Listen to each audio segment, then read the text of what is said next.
Baik, Assalamualaikum warahmatullahi wabarakatuh. Salam sehat untuk kita semua.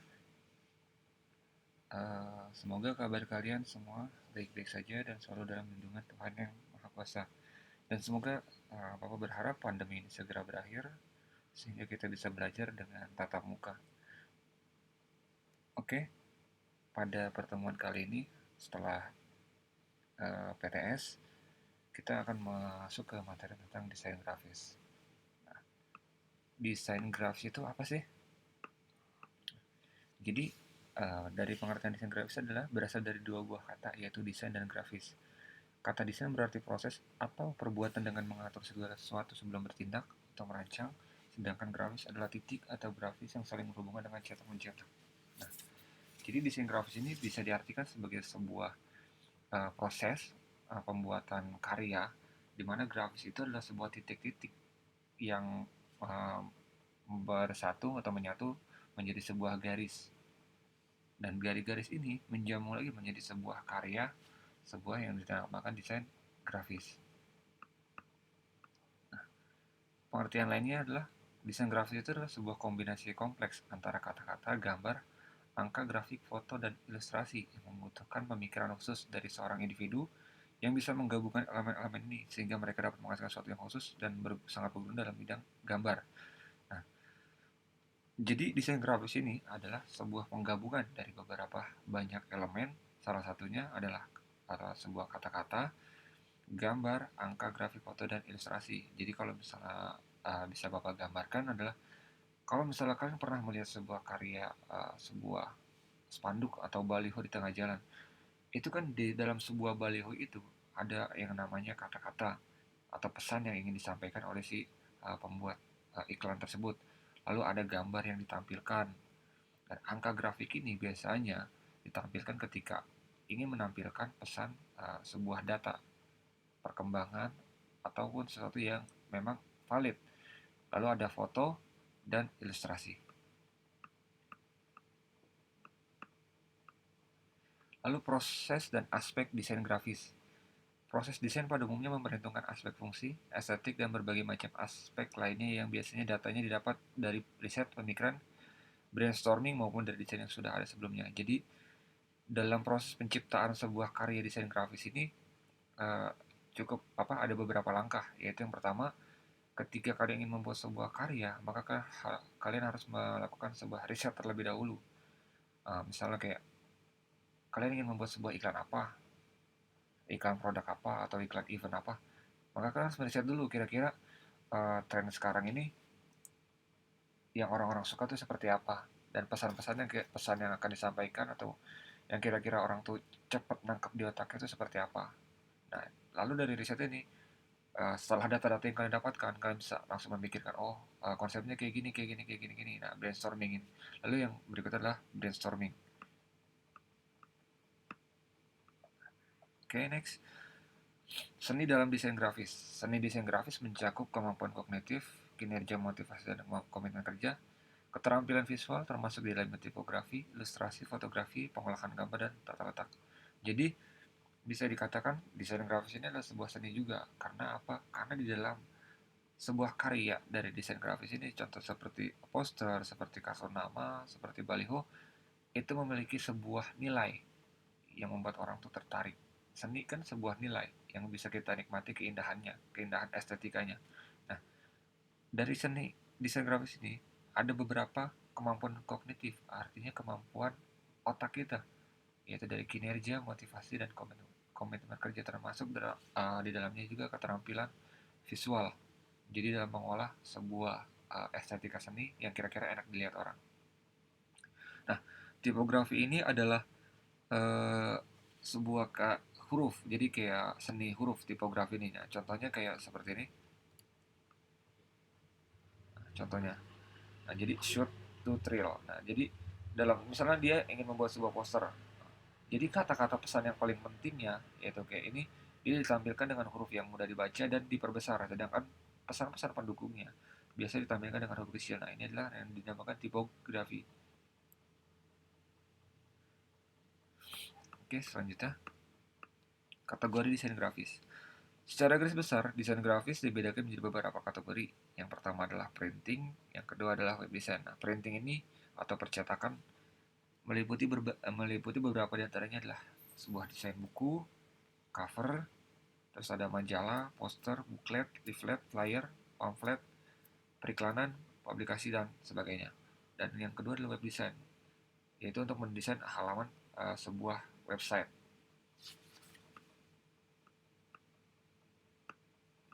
Lalu selanjutnya ada CD, DVD untuk keperluan promosi, lalu ada logo, EGD, Environmental Graphic Design, merupakan desain profesional yang mencakup desain grafis, arsitek, desain industri, dan arsitek taman. Yang terakhir adalah desain produk, pemaketan, dan sejenisnya.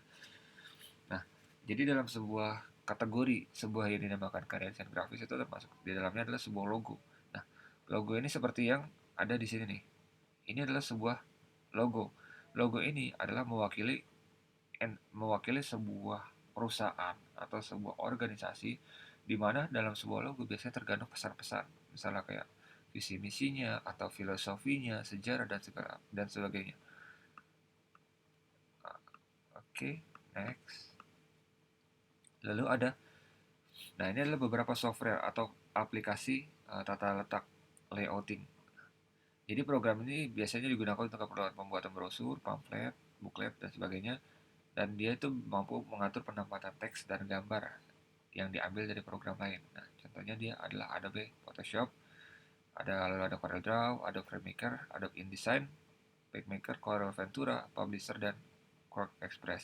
Nah, Adobe InDesign ini dengan Microsoft Publisher dia sebenarnya sama. Dia lebih ke tata letak atau layouting. Ketika kalian ingin membuat sebuah buku atau majalah, dia sudah memiliki layout sendiri template. Jadi kalian tinggal memasukkan apa yang ingin kalian buat di buku ini, pesannya apa aja. Dia sudah memiliki tata letaknya atau fiturnya. Nah, perbedaannya adalah kalau InDesign ini dia berasal dari keluarga Adobe, sedangkan Publisher dari keluarga Microsoft. Oke, next. Lalu ada software atau aplikasi vektor garis. Nah, yang pertama adalah tata letak atau layouting, yang ini adalah vektor atau garis.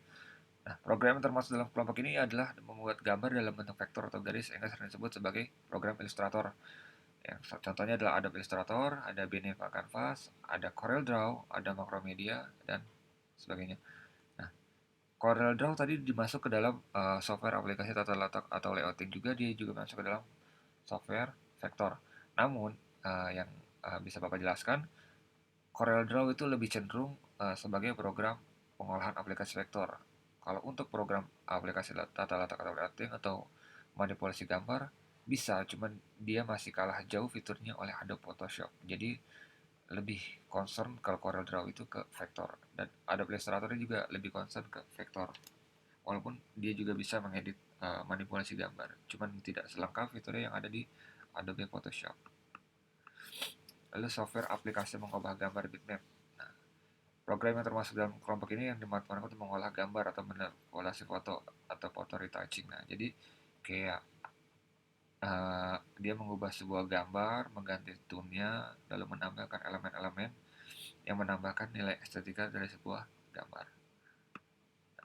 Ini aplikasi-aplikasinya adalah kayak seperti Adobe Photoshop, Corel Photopaint, dan sebagainya. Namun yang paling populer di sini adalah si Adobe Photoshop ini. Jadi kayak dia ini bisa mengubah kayak baju seseorang dari warna biru ke warna hijau, atau mengubah bola mata seseorang dan memberikan touching di uh, kulit atau skin. Jadi tergantung kreativitas dari si desain grafisnya tersebut. Lalu ada software aplikasi film. Nah, ini biasanya untuk mengedit sebuah karya film atau gambar yang bergerak. Contohnya adalah Adobe After Effects, ada Adobe Premiere Pro, Power Director, dan sebagainya. Dan yang Bapak sebut ini adalah 3 aplikasi yang paling populer untuk pengguna PC dalam mengedit sebuah video, yaitu After Effects. Yang ini adalah sebuah aplikasi Premiere Pro. Lalu ada Power Director. Oke, next.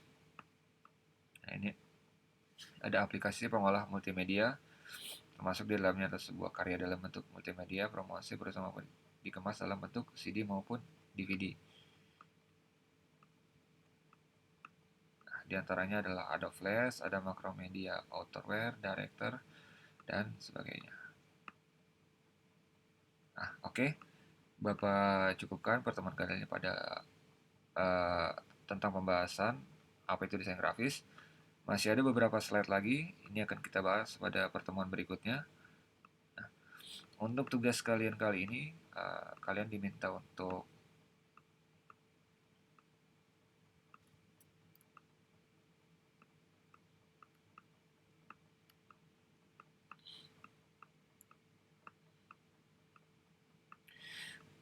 mencari sebuah file gambar di internet atau di koran. Carilah contoh satu brosur, pamflet, buklet, poster, spanduk, dan baliho. Apa sih perbedaannya antara pamflet dan buklet? Nah, pamflet itu biasanya seperti eh, kalau kalian pernah sering dibagikan di jalanan tuh yang bisa dilipat-lipat. Nah, itu pamflet. Cuman kalau pamflet bedanya dengan brosur, pamflet itu hanya berisi informasi penjelasan, sedangkan brosur itu biasanya terkait proses apa isinya di dalamnya itu tentang penawaran. Biasa sales tentang kayak isinya tentang pesan rumah atau penawaran cicilan mobil, kartu kredit dan segala macamnya. Kalau pamflet hanya sekedar informasi saja, tapi bentuknya dia sama seperti brosur yang bisa dilipat. Kalau buklet dia sama kayak seperti pamflet, hanya untuk menyampaikan informasi pesan, namun dia berupa seperti sebuah buku kecil. Lalu ada poster. Poster itu biasanya yang selembaran dan isinya dia biasanya hanya untuk menyampaikan sebuah pesan. Biasanya kayak untuk ada sebuah event atau launching sebuah produk. Jadi biasa menggunakan poster spanduk. Ya, kalian tahu lah biasa yang di jalan-jalanan atau biasa yang ada di depan tempat-tempat usaha, misalnya pecel lele atau kedai kopi. Biasanya itu menggunakan spanduk. Nah, baliho ini biasanya ditemukan di jalan-jalan raya yang biasanya ukurannya sangat besar. Kalian carilah contoh eh, desain-desain dari keenam poin ini di Google. Setelah selesai atau mungkin kalian bisa cari di koran kalau misalnya ada, atau kalian punya sendiri brosur atau pamfletnya, bisa kalian tempelkan di buku lalu ditulis identifikasi isi pesan di dalamnya, kira-kira ini tentang apa, misalnya apa tentang kayak penjualan apa, tentang informasi apa. Kalian identifikasi isi pesannya tersebut, lalu nanti setelah selesai kalian bisa kirimkan ke email bapak